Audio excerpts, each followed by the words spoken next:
ஹே guys, எல்லாருக்கும் வணக்கம். Welcome back to our channel state in with Ray. இன்றைக்கி நம்ம சேனலில் எல்லாருக்குமே ரொம்ப ரொம்ப பிடிச்ச சம்மர் ஸ்பெஷல் ஐஸ்கிரீம். இந்த ஐஸ்கிரீம் சாக்லேட்ஸ் ஃப்ளேவரில் எப்படி கொக்கோ பவுடர் சாக்லேட் எதுவுமே யூஸ் பண்ணாமல் ஈஸியாக செய்யுதுன்னு வாங்க வீடியோக்குள்ளே போய் பார்க்கலாம். இதுக்கு நான் இன்றைக்கி 1/2 லிட்டர் அளவுக்கு ஃபுல் க்ரீம் மில்க் எடுத்திருக்கேன். ஸோ நீங்கள் ஃபுல் க்ரீம் மில்க் எடுத்திங்கன்னா தான் ஐஸ்கிரீம்க்கு எப்போவுமே நல்லாயிருக்கும். தண்ணி கலந்த மாதிரி பால் எதுவுமே யூஸ் பண்ண வேணாம். இந்த 1/2 லிட்டர் பாலை நல்லா சூடு பண்ணி காய்ச்சி எடுத்துக்கலாம்.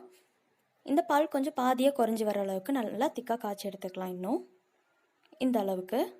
ஸோ இடையில கிளறி விடுங்க, இல்லைனா கொஞ்சம் அடியில் பிடிச்சிக்கிற மாதிரி இருக்கும். அதனால் இது நல்லா ஆறி வரட்டும். இது ஆறினதுக்கு அப்புறமா இது கூட நம்ம ஒரு இன்க்ரீடியன்ட் ஆட் பண்ண போகிறோம்.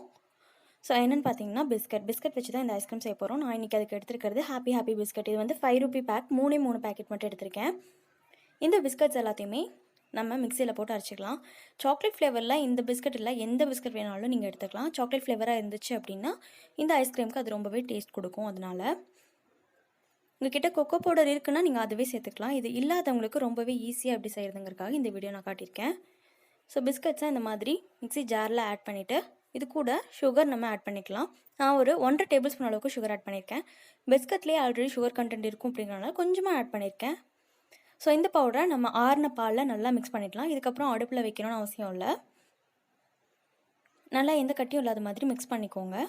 அதேமாதிரி பிஸ்கட் வந்து 1-2 அரையில் குட்டி குட்டியாக கட்டியாக இருக்குது அப்படின்னாலும் கவலை இல்லை. நம்ம மறுபடியும் ஒரு டைம் பிளெண்ட் பண்ண போகிறோம். அதனால் அப்படியே இருந்தால் பிரச்சனை எதுவும் இல்லை. ஸோ இந்த மாதிரி எல்லாமே நல்லா பாலில் மிக்ஸ் ஆகிடுச்சு அப்படின்னக்கப்புறம் இதை ஒரு ஏர்டைட் கண்டெய்னரில் போட்டு நல்லா ஒரு 2 ஹவர்ஸ் இல்லைனா 3 ஹவர்ஸ்க்கு ஃப்ரீசரில் வச்சு ஃப்ரீஸ் பண்ணி எடுத்துக்கலாம். ரொம்ப கட்டியாகணும்னு அவசியம் இல்லை.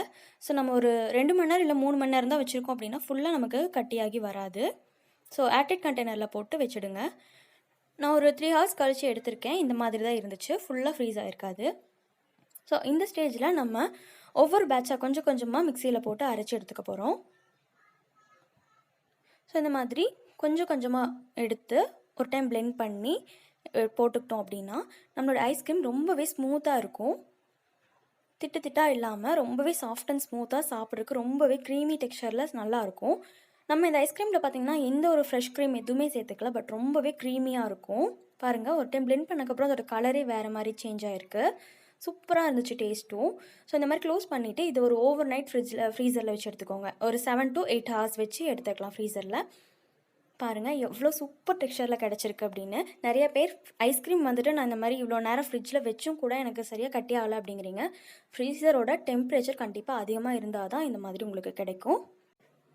சூப்பராக சாஃப்டாக இருந்துச்சு. அதோட டெக்ஸ்சர் பார்க்கும்போதே தெரிஞ்சிருக்கும் அது எந்த அளவுக்கு பர்ஃபெக்டாக கிடச்சிருக்கு நம்மளோட ஐஸ்கிரீம் அப்படின்னு.